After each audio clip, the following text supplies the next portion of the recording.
Hello friends, आपका स्वागत है मेरे चैनल सिखा की रसोई में। आज मैं आपके साथ दाल महारानी का वीडियो शेयर कर रही हूँ। ये देखने में तो दाल मखनी जैसा लगता है, मगर इसके बनाने का तरीका उससे काफ़ी अलग है। तो चलिए देखते हैं।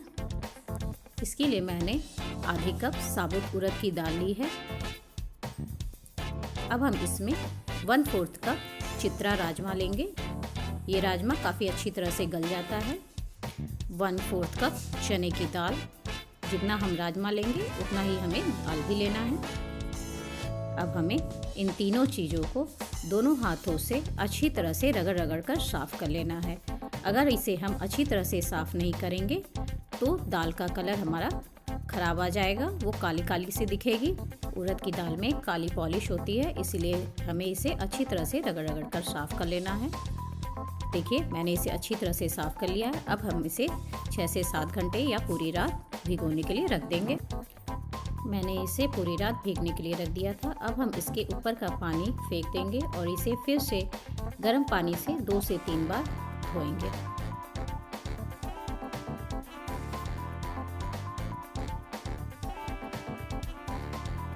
मैंने इसे अच्छी तरह से साफ़ कर लिया है। अब हम इसे उबलने के लिए कुकर में रख देंगे। ढाबे या होटल में इसे बनाने में 6 से 7 घंटे लगते हैं, लेकिन हम घर पर इसे आधे घंटे में ही तैयार करेंगे। दाल में हम पानी बहुत ज़्यादा नहीं डालेंगे। दाल के 1 इंच ऊपर तक ही हम पानी रखेंगे। अब हम इसमें 2 तेज़पत्ता, 1 चम्मच कश्मीरी लाल मिर्च, इससे कलर काफ़ी अच्छा आता है, नमक, इन सभी को हम डालकर उबलने के लिए रख देंगे। मैंने इसमें 4 से 5 सीटी लगाई है।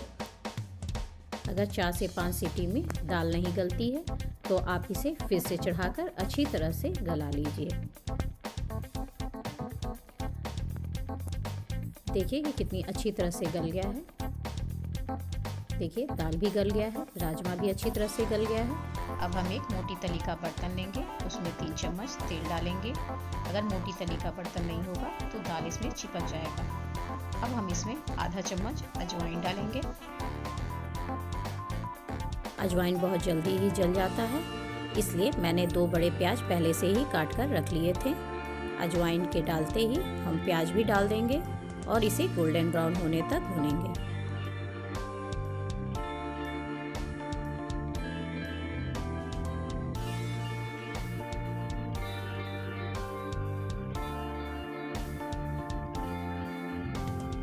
प्याज गोल्डन ब्राउन हो गया है। अब इसमें हम 2 टमाटर की प्यूरी डालेंगे। अगर आप रेडीमेड टमाटर की प्यूरी डाल रहे हैं तो इसमें आप विनेगर और टमाटर सॉस का इस्तेमाल ना करें। मैंने घर पर बना हुआ टमाटर प्यूरी डाला था, इसलिए मैंने इसमें 1 चम्मच विनेगर और 1 चम्मच टमाटर सॉस डाला है। इससे दाल में टैंगी स्वाद आता है। अब हम इसमें 1.5 चम्मच कश्मीरी लाल मिर्च डालेंगे, इससे दाल में कलर काफ़ी अच्छा आता है। मैंने 1 चम्मच दाल में भी डाला था। अब हम टमाटर को अच्छी तरह से भून लेंगे। जब टमाटर अच्छी तरह से भुन जाएगा तब हम उसमें 1 बड़ा चम्मच अदरक लहसुन का पेस्ट डालेंगे, मगर इसे हमें बहुत ज़्यादा नहीं भुनना है। टमाटर अच्छी तरह से भुन गया है। अब हम इसमें दाल डाल देंगे।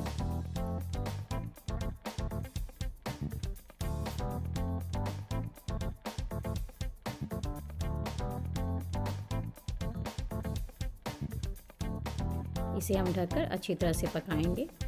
देखिए, दाल का पानी सूख गया है। अब हम इसे मैश करेंगे, जिससे इसमें राजमा और चने की दाल ना दिखे। आप इस तरह का बर्तन ले सकते हैं इसे मैश करने के लिए। इसे हमें थोड़ी थोड़ी देर पर काफ़ी अच्छी तरह से मैश कर लेना है। पानी रहने पे दाल अच्छी तरह से मैश नहीं हो पाती। देखिए, दाल काफ़ी अच्छी तरह से मैश हो गया है। इसमें राजमा और चने की दाल नहीं दिख रही है। अब हम इसमें गर्म पानी डालेंगे। हमें दाल बनाते समय हमेशा गर्म पानी का ही इस्तेमाल करना है, इससे दाल में स्वाद काफ़ी अच्छा आता है। अब हम इसमें 1 चम्मच रोस्टेड कसूरी मेथी डालेंगे, जिसे मैंने पहले से ही रोस्ट कर लिया था। देखिए, हमें इस तरीके से इसमें डालना है। अब हम दाल को अच्छी तरह से मिला लेंगे और ढक कर इसे पकाएंगे। बाद में भी हम इसमें थोड़ा सा नमक डालेंगे। इस दाल में बहुत ज़्यादा मसाले की ज़रूरत नहीं पड़ती है। मैंने इसमें छोटी चम्मच से आधा चम्मच गरम मसाला डाला है।